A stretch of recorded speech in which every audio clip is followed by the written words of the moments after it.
On August 14, 2006, a 15-year-old boy runs the Chicago PD with a bag full of cash, but he tells the cops that it is all counterfeit and that there's a hell of a lot more in his dad's apartment. So the police check it out, and goddamn was this kid right. $89,000 in counterfeit bills, and the dad was placed under arrest. But what the police don't realize was these counterfeits weren't created by the dad, but actually by the 15-year-old boy. So why the hell would a son ever rat on his own dad? Well, if your dad is Art Williams Jr., the most prolific counterfeiter in American history, perhaps it's more believable he would do it rather than you. He'd worked for the mob, made millions of counterfeit bills, all while evading the feds for a decade. The Secret Service considers him one of the greatest counterfeits of all time, and the story of how Art Jr. got there is wild.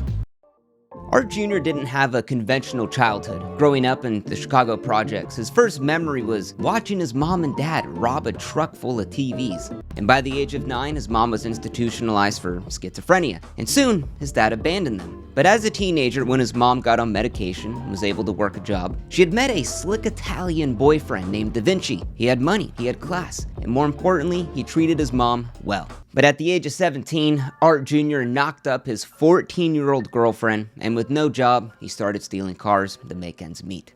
But within a couple of weeks, he was caught and sentenced to 3 months in juvenile hall.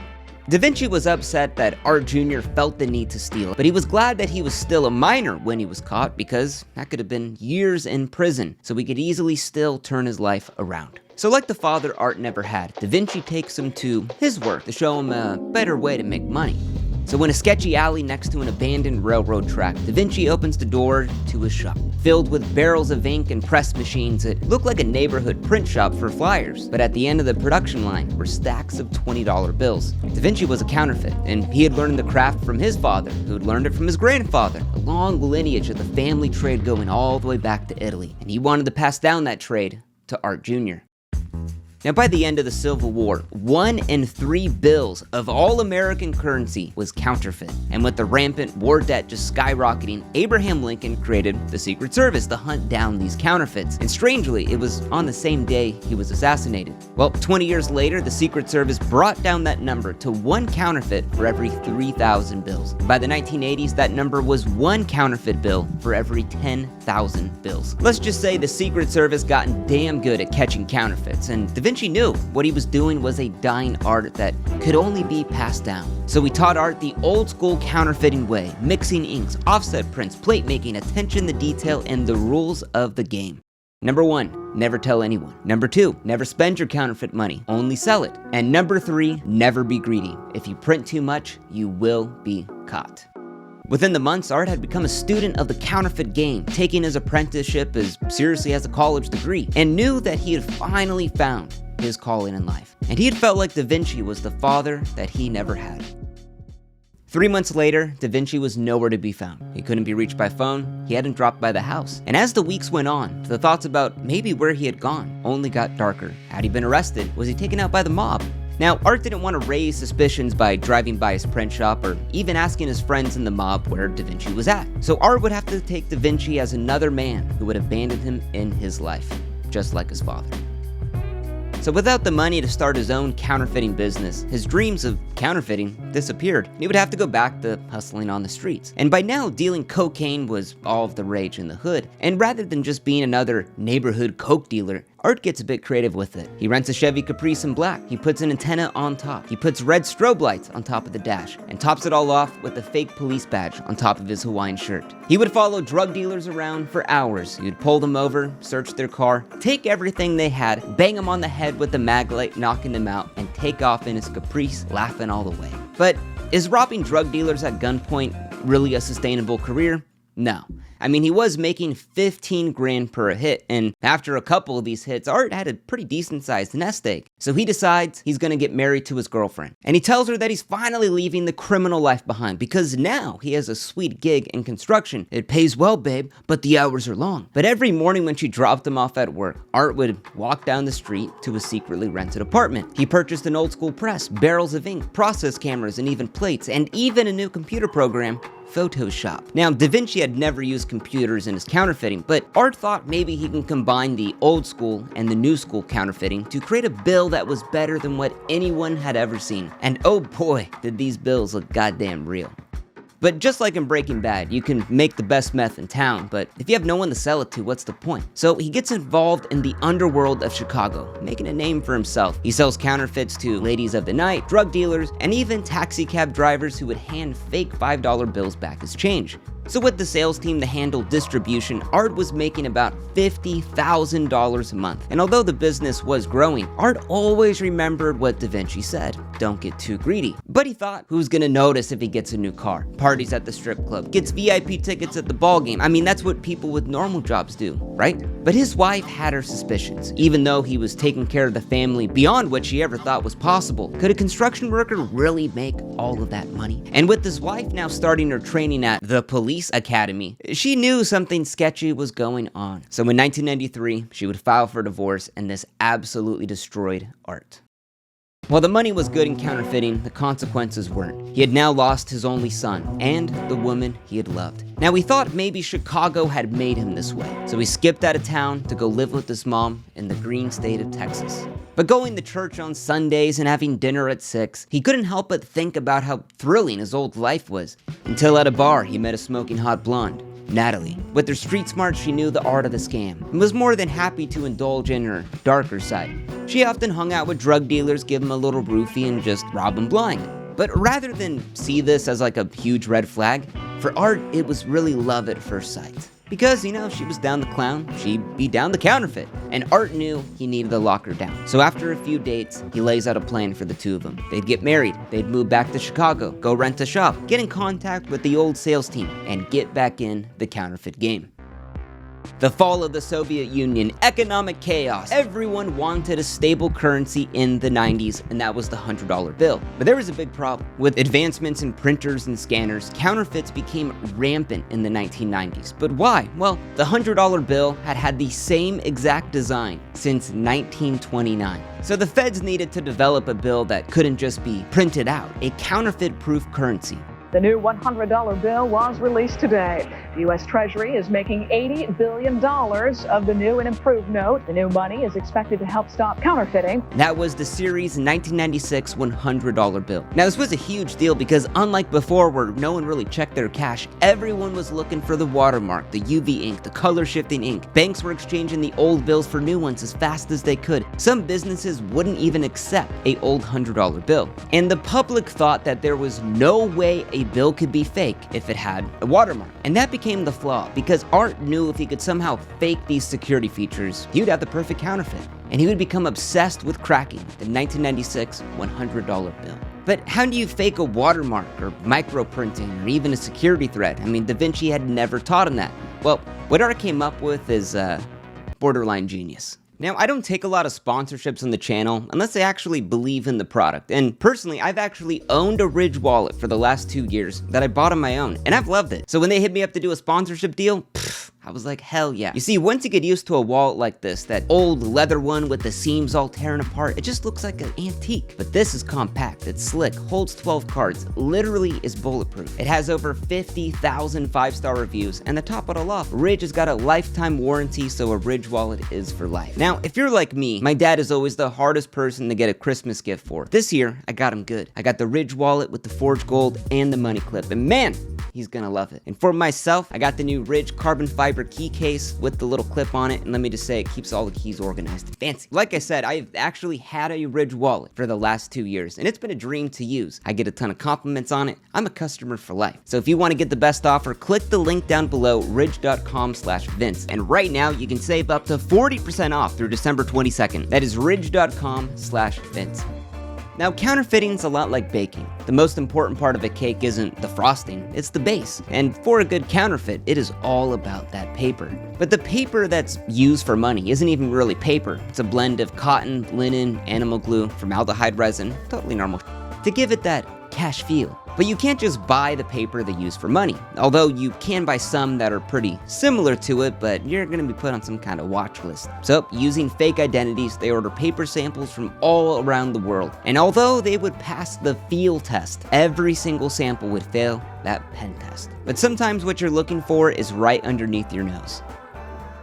So while Natalie was pen testing a sample, she accidentally marked a copy of the Chicago Sun-Times, and the newspaper passed. So Art just walked down to the dumpster at the Chicago Sun-Times and took the same rolls of paper out for free, and it worked. But what about that watermark? That's very easy. He just traced the watermark on a piece of tissue paper and put 2 sheets on the outside, bam. But here's what blew my mind. So counterfeit detectors like this one have a magnet inside to see if there's the magnetic ink used in real money. And Art used the same magnetic ink in his own bills, so they could even pass that. That is how goddamn good these counterfeits were. What about that color changing ink? He just used the same paint they use on lowriders. What about the stamp? He just got it at Kinko's. And at the very end, to give it that feel of a crisp bill, he would top it off with hairspray.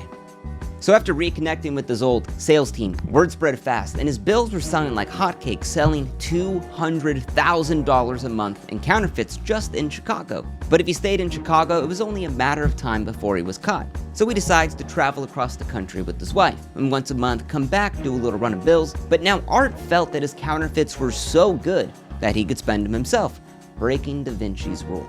But you see, a good counterfeit won't just spend his money anywhere. It's gotta be clean. So while they were traveling, they'd go hit the outdoor malls with the young and dumb cashiers and pass bills there. You know, they'd buy a $10 pair of baby shoes with a fake $100 bill. Bam! The 90 bucks is real money. Rinse and repeat. Now you got a couple grand of clean cash. Now by this time, 2 years later, Art had made over $5 million in counterfeit bills. Now word got around to the Russian mafia that Art had some of the best bills in the game and wanted a small order, to test them out. $100,000 delivered that night. But there was kind of a big problem. Art had promised his in-laws he would drop him off at the airport that same day. But like many guys, he thinks he could do it. So he goes to Chicago, grabs the money, grabs an extra $60K for himself, drops off his in-laws and his wife, and at the airport, his wife's sister wants to hang out with them. Alone. Terrible idea, but Art thinks, why not? So he drives into town with his wife's sister, checks into the hotel, does the deal with the Russians, and as he's winding down, the wife's sister takes a shower, and he thinks, let's smoke a joint, let's a little celebrate. Now the cops knock on the door, with the noise complaint, no big deal. Until Art opens the door and the cops barge in saying that they see a huge bag of weed on the nightstand. Art was on all levels. They find his wife's naked sister in the shower, $60,000 in counterfeit bills, and a big bag of pot in the nightstand. Things didn't look too good, and especially when the Secret Service finally showed up. Now they actually complimented Art, saying that these were some of the best bills they'd ever seen in their entire career, and that they'd actually been tracking his bills all across the country. But Art was smart. He knew this was all sweet talk, because he couldn't get his mind off of the thought, how could the police see a bag of pot if it was in the nightstand? Well, that's what the judge thought too, and dismissed the entire case, even the counterfeit stuff, on illegal search and seizure. God bless America. And even crazier, Art's wife actually believed him when he said him and the sister were doing nothing. Talk about luck. But now with the face to the name, Art knew the feds, 100% were tailing him. So he heads to his in-laws to figure out some kind of plan. It's to find his father, who had abandoned him at the age of 9. So he finds the name of Art Williams Sr. living up in Alaska, and after exchanging some letters, they decide to meet up. Now after running into some trouble with the Hells Angels and after stints in prison for burglary, his father ended up in a small fishing town as a mechanic, and he wanted to know if his son had finally an honest job. But like a kid showing off his school project, Art Jr. whips out $5,000 of his counterfeit cash. And rather than telling him to cut it out and maybe think about his kids, his dad asks him if he can make more. But Art tells him about the bust and how he got away with it, and it would be so dumb for him to even counterfeit again. It took 2 weeks for Art to cave into his dad's demand. He was printing again out in Alaska, and although he had 60 grand hang drying in the backyard, without his fancy printing setup, these bills, they weren't up to the best quality. And Art thought how he couldn't just be on the run forever. That's really no way to live. So his dad proposes a grand escape, to do one last counterfeit batch for $5 million, and then retire out in Alaska. So he heads to Chicago, gets the supplies, ships him out to the middle of Alaska. They were gonna do one last run together. Now, Art Jr. made it very clear to his dad that this whole counterfeit game was a secret between the two of them. Every person that knows becomes a liability. But Art Sr. thought that his girlfriend Anise could be trusted, so behind his son's back, he gives Anise $3,000 in counterfeit bills, and even tells her about the whole scheme, and even gives her the task of cleaning it. Take the fake money, buy something cheap, there you go with the change, you get the story. Now, somehow Art Jr. gets word of this and is absolutely furious. I mean, his own dad, that he hadn't seen in 20 years, who had abandoned him at the age of 9, had broken his trust within 2 weeks of seeing him. But then it gets even worse, because Anise actually gave the money to a family friend, the Shanigans, to help her in cleaning it. So without his dad's knowledge, Art goes to the house, he burns all of his paper, destroys all of the print equipment, and hides all the counterfeit cash in PVC stashes in the Alaskan forest, and skips out of town. Now, while this is happening, the Shanigans were shopping with the counterfeit cash at the downtown mall, trying to clean it, until 2 cashiers felt the money was a little, fake. And they called the cops, and the Shanigans were arrested. Now, when the Secret Service got involved, the Shanigans knew that shit was real, and it didn't take long for the two to sing like birds. So the Secret Service makes them informants and decides to wiretap their phone to try to get to the bigger fish. Now, the next day, the Shanigans call Anise and tell her that, they had spent all the counterfeit money like good people. And then Art Sr. hops on the call, saying he was picking up an extra 20 grand of Art's new counterfeits for them to clean that night. But when Art Sr. showed up at the house, everything was gone. His son had ditched them like how he had ditched his son 20 years ago. And instead, it was the Secret Service waiting for him, and they'd be arrested. And later that day in Dallas, Texas, Natalie and Art Jr. were arrested as well. Now, Art had really cleaned that house very well because the feds found nothing as evidence. But the prosecutor did have one thing, and that was the recording of them admitting to counterfeiting. Now, at the trial, Anise, so dumb, thought she could take on the Secret Service at trial. Well, let me remind you, the Secret Service has a 99% conviction rate. So she would get 5 years. Art Sr., he would get 5 years. And after counterfeiting $10 million over the course of a decade, Art Jr. got 3 years. Now, Art Jr. had paid the ultimate price for his crime because on the day he was released from prison, his dad died of a heart attack. I mean, the same day. And he'd realized what his father did to him by abandoning him, he was now doing to his own son, and he couldn't let this cycle continue. Now, luckily, people were actually fascinated with Art's story getting out of prison. The Rolling Stone did a profile piece, he was taking interviews, he was getting standing ovations at law enforcement conferences. But he put his entire focus on reconnecting with his 15-year-old son, Art Williams III. You see, he wanted to become a rapper. Katie, I'm the son of a criminal. Daddy moving dirty money like the chemicals. Mr. Counterfeit, all about the licks, the homes, the chicks, the outfits, the whips. And he wanted to fund his career to help him to do anything to be legit.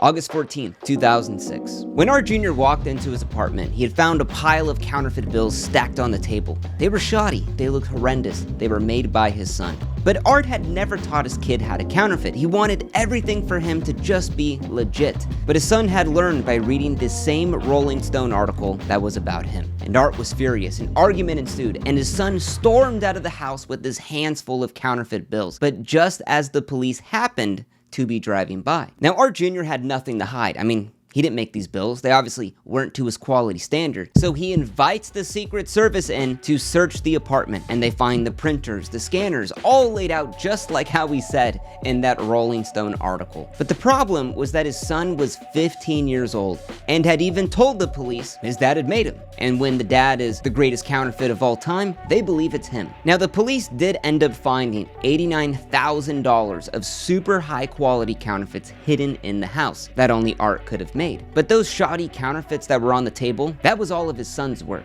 and Art Jr. would get all of the blame. Now, at the trial, the judge held up one of the super counterfeits and said, "This would have fooled me. How long did it take you to figure this out?" 15 years. Have you ever thought of what you could have done with your life if you had spent all of that time doing something good? And Art took those words to heart. He had spent his entire life perfecting the craft of making a dollar rather than perfecting a skill that would make him dollars. And he knew things had to change. Now, with the son falling on hard times with his dad in prison, a couple years later in 2009, Art III would be arrested for counterfeiting at the age of 18. A son, a father, and a grandfather were all counterfeits. Now, Art Jr. had never learned the value of $1 because he simply just made him out of thin air. And even worse, he had a court order now that said he couldn't make any money from selling or even telling this story now. But while he was locked up, he had learned to paint, he had studied the masters, and he had took the craftsmanship he had learned from counterfeiting and put it into his art. Now, within a year out of prison, Art had actually caught a break selling one of his paintings at a prestigious charity auction.